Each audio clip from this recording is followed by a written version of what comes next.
एकलव्य जी नमस्कार। रचित कठिल बोल रहा था पब्लिक वाणी से। जी जी नमस्कार रचित जी। नमस्कार भैया। ये पूछ रहा था कि ये जो मामला हुआ है क्या कुछ भैया इसमें अपडेट हो रहा है, क्या कुछ इसमें आप लोग एक्शन ले रहे हैं?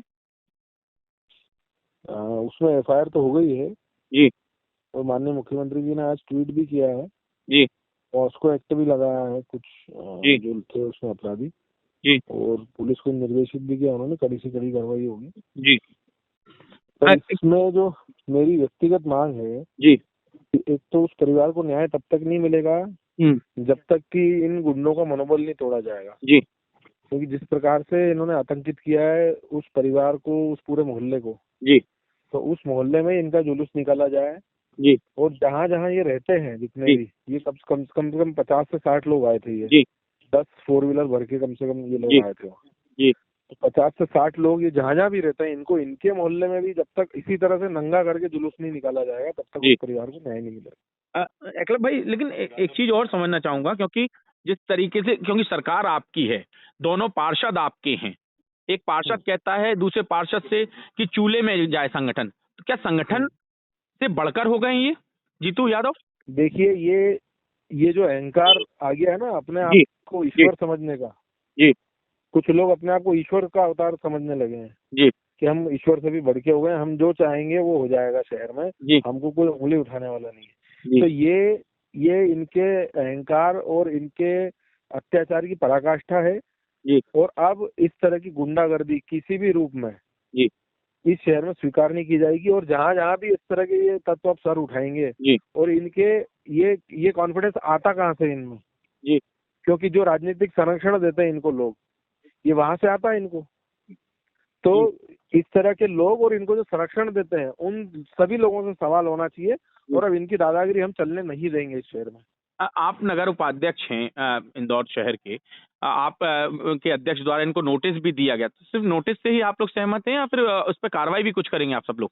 सिंधी समाज ने एक ज्ञापन दिया है, जी उस ज्ञापन में सारी मांगे हैं, मैं और उस समाज के साथ पूरी ताकत से खड़ा हूँ। उस ज्ञापन में जो उन्होंने मांगे की वो जब तक पूरी नहीं होगी तब तक ये संघर्ष चलता रहेगा। और क्या जो सिंधी समाज की आप बात कर रहे हैं, लेकिन एकलव्य गौड़ क्योंकि नगर उपाध्यक्ष हैं, एकलव्य क्या चाहते हैं कि क्या कार्रवाई हो इन लोगों पे? ऐसी कार्रवाई होना चाहिए कि वो उदाहरण बने। और जैसा मैंने अभी कहा कि कुछ दिन पहले भी एक घटना हुई थी जब आदरणीय ताई जी के शोरूम पर हमला हुआ था, जी और जिन लोगों ने हमला किया वो तो बेचारे स्टूडेंट थे, आक्रोश में आके उन्होंने हमला कर दिया, जी और उनको एक अपराधी की तरह जी उनका जुलूस निकाला गया, उन बच्चों का। जी उनको उनकी पिटाई भी हुई, और जहां उन्होंने तोड़ा फोड़ी की थी उस शोरूम पे जाकर भी उनका जुलूस निकला, और वो जहां रहते थे उनके मोहल्ले में भी जुलूस निकाला, जी जी और तत्काल कार्रवाई हुई थी, 24 घंटे के भीतर पकड़ लिया उनको। लेकिन इसमें क्यों पर देरी हो रही है एकलव्य भाई, क्योंकि सरकार आपकी है? मेरा वही सवाल है, जी और मैंने आज संगठन को भी कहा, और मैंने तो सार्वजनिक रूप से लिखा भी है फेसबुक, जी और मैंने तो सार्वजनिक रूप से बोल भी रहा हूँ कि जब उन बच्चों पर इस तरह से त्वरित कार्रवाई हो सकती है, तो वो कौन लोग हैं जिनके प्रभाव में या दबाव में इस तरह के लोगों को बचाने की कोशिश हो रही है, और जो भी इनको संरक्षण दे रहे हैं या इनके साथ घूम रहे हैं या इनको बचाने की कोशिश में लगे हुए, उनका भी नाम एक्सपोज होना चाहिए। एक चीज और एकलव्य भाई कि आखिरकार क्या प्रशासन पर दबाव बनाया जा रहा है कि जीतू यादव पर भी एफआईआर दर्ज ना हो? अभी तक जो घटनाक्रम में देख रहा हूँ उससे तो यही लग रहा है, क्योंकि ये मामला जो है कांच की तरह साफ है। जी वो मैं आपको वो जो उनकी बातचीत है, जो वीडियो है, वो पूरे पब्लिक डोमेन में आ गया है। जी जी तो वो तो मतलब कोई बच्चा भी देखेगा तो बोल देगा कि हाँ ये किसके इशारे पे हुआ है। तो अब तक नाम क्यों नहीं जोड़ा जा रहा मुझे समझ में नहीं आ रहा। एकलव्य भाई, सांसद आपके यहाँ से सिंधी समाज से आते हैं, लेकिन उनका कोई वक्तव्य नहीं आया अब तक।